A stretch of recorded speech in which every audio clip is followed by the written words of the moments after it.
کہ جب پانی سر سے اوپر چڑھ گیا ہے تب جا کر وہ آئی ہے اس سے بات کرنے۔ اب وہ یہی پریشان تھا کہ اسے آگے کیا کرنا چاہیے۔ اب اگلا سین: ہیلو، کتنے دنوں سے فون کر رہی ہوں، اتنے میسیجز کیے ہیں، کہاں ہو تم؟ رپلائی کیوں نہیں کرے میرے کالز اور میسیجز کا؟ تمہیں کوئی آئیڈیا بھی ہے میں کتنا فکر مند ہوں تمہیں لے کر رومان؟ میں نے تمہارے ڈیڈ کے انتقال کی نیوز سنی اور وہ خاموش ہو گئی۔ آگے بولنے کی اس کی ہمت نہ ہوئی۔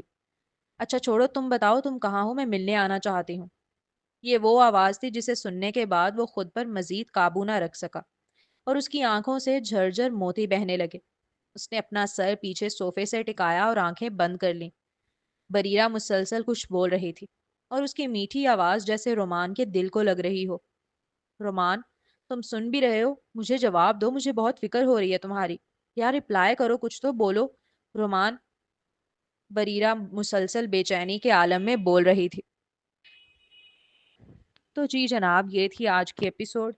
تو بھائی شروع میں تو بہت زیادہ مطلب ایموشنل ایپیسوڈ تھی۔ اب آپ لوگوں کو میرے خیال سے سمجھ آ چکا ہوگا کہ کیوں رومان جو ہے اس کی شادی نہیں ہوئی بریرہ کے ساتھ۔ مطلب دیکھو، ایک بندہ ہے جو آپ کو بچپن سے مطلب آپ سے پیار کرتا ہے اور وہ اس نے مطلب کوئی گندی نظر نہیں ڈالی، کوئی اس کے لیے مطلب وہ نہیں رکھا کہ میں جو ہے اس کے ساتھ جو ہے ڈیٹنگ کروں اور یہ سارا کچھ، وہ اتنی پاک محبت کی ہے اس نے۔ اینڈ مطلب جینولی وہ ڈیزرو کرتا تھا بریرہ کو۔ اینڈ تھینک گاڈ کہ رائٹر نے یہ والا پارٹ، وہی بات ہے نا کہ ہماری ایکسپیکٹیشنز جو ہوتی ہیں، ہم لوگ صرف سپرفیشلی ہر چیز کو دیکھ رہے ہوتے ہیں، لیکن اس میں بہت ساری ڈیپ باتیں بھی ہوتی ہیں، ہر چیز کا ایک پہلو ہوتا ہے، ہمیں اس کو سمجھنا ہوتا ہے۔ تو اس کے لحاظ سے اگر دیکھا جائے تو تابش اور بریرہ ایک دوسرے کو ڈیزرو کرتے ہیں۔ مجھے نہیں پتا کہ رومان جس اس کی لائف میں ابھی تھوڑی دیر پہلے ہی آیا اور وہ ایک بندہ وہ ہے جو اتنے ٹائم سے اس کو چاہتا ہے اور اس نے بلا وجہ نہیں چھوڑا، اس نے اسی کی وجہ سے چھوڑا، اس کے ماں کے کہنے پہ چھوڑا، وہ اس کو کبھی بھی نہ چھوڑتا جو چھوڑنے کی بات آتی تھی۔ اور اس ٹائم پہ بھی وہ اتنا رسپیکٹفل تھا اس کے لیے کہ وہ اس کو کہتا تھا کہ تم پڑھو، تم یہ سب نہ کرو، وہ اتنا وہ جینون بندہ تھا۔ تو کیسے ہو سکتا تھا کہ پھر وہ جو ہے وہ رومان کے ساتھ چلی جاتی یا رومان کے ساتھ اس کا نکاح ہو جاتا؟ اینڈ پھر رومان کی اپنی زندگی، اپنی لائف ہے، اس کو بھی تو بہت سارے ابھی اس کو وہ میچور ہونے کی ضرورت تھی، اس کو ابھی بہت کچھ فیس کرنا تھا۔ ابھی دیکھ لو اس کے باپ کی ڈیتھ، اس کو پتہ چل چکا ہے کہ اب نہیں، مطلب جو سارا کچھ تھا وہ جھوٹ تھا۔ تو یہ ہوتا ہے۔ اور پھر ایک اور پوائنٹ آپ لوگوں نے نوٹس کیا، کتنا اچھا پوائنٹ تھا کہ خوبصورت چہرے ضروری نہیں ہے کہ بہت زیادہ سکون میں ہوں، خوبصورت چہرے ضروری نہیں ہے بڑی خوشحال زندگی گزارے ہوں۔ کئی بدصورت لڑکیاں، بدصورت ان مینس کہ اللہ معاف کرے، اللہ نے کسی کو بھی بدصورت نہیں بنایا، بدصورت ان وے ہماری سوسائٹی کے اسٹینڈرڈ کے اکارڈنگ جو بدصورت ہوتے ہیں، تو ان کو جو ہے وہ اپنے شوہروں کی بڑی لاڈلی ہوتی ہیں اور ہم لوگ حیران ہو رہے ہوتے ہیں کہ یار اس بندے کو کیا نظر آیا اس میں، لیکن وہ تو اللہ تعالیٰ کی دین ہوتی ہے نا کہ وہ جس کے لیے جس کی مرضی دل میں محبت ڈال دے۔ تو وہی بات ہے، طیبہ اور بریرہ کا سین ہمارے سامنے ہے، تو ہمیں نہیں کسی کو کہنا چاہیے کہ یار تمہارے اندر یہ کمی ہے یا تم جو ہے وہ اس طرح کی ہو یا یہ اس طرح سے کیوں، اس سے کیا اتنا کیوں پیار کرتا ہے۔ تابش اتنا ہینڈسم پڑھا لکھا تھا، اینڈ اب وہ پوائنٹ آ گیا کہ تابش جو ہے وہ بریرہ کے مطلب وہ ایک طرح سے وہ ہو چکا ہے کہ اس کے لیے وہ اس پہ ڈیپینڈنٹ ہو چکا ہے۔ تو یہ اللہ تعالیٰ کی دین ہوتی ہے، خوبصورتی بدصورتی، بس انسان کا کردار اچھا ہونا چاہیے۔ اینڈ پھر بات آتی ہے، تھینک فلی معظم نے اسٹینڈ لیا اپنی وائف کے لیے۔ پہلے ہی پتا تھا کہ یار وہ تو بندہ ہے ہی گرین فلیگ، اتنی سمجھ بوجھ تو ہے اس کو، وہ پڑھا لکھا بھی ہے اور سمجھدار بھی ہے۔ تو بہت اچھا بیان کیا ہوا تھا رائٹر نے، جو فتویٰ تھا ہمیں بھی سمجھ آ گئی، ہمیں نہیں ان چیزوں کا پتہ تھا تو ہمیں بھی پتہ چل گیا۔ اینڈ مجھے سب سے اچھا پارٹ وہی لگا کہ اس نے اپنی وائف پہ یقین کیا، وہی ٹپیکل مردوں کی طرح نہیں کیا کہ بھائی میرا بھائی ہے تو اس طرح سے اس طرح سے۔ تو وہ بہت اچھا پوائنٹ تھا۔ تو دیکھتے ہیں ابھی کیا ہوتا ہے، نیکسٹ ایپیسوڈ کا ویٹ ہے مجھے تو بہت شدید۔ بہت سیڈ بھی تھی میں، قسم سے میں نہیں چاہتی کہ تابش کو کچھ ہو، لیکن کچھ بھی ہو سکتا ہے، کوئی ہمیں نہیں پتا کہانی کے اندر ابھی اور کیا کیا کچھ چھپا ہوا ہے۔ تو دیکھتے جائیں، انجوائے کرتے جائیں جیسے بھی آ رہی ہیں ایپیسوڈز۔ تو چینل کو ضرور سبسکرائب کریں، بیل آئیکن بھی پریس کر دیں۔ ملتے ہیں نیکسٹ ایپیسوڈ میں، تب تک کے لیے میری طرف سے آپ سب کو اللہ حافظ۔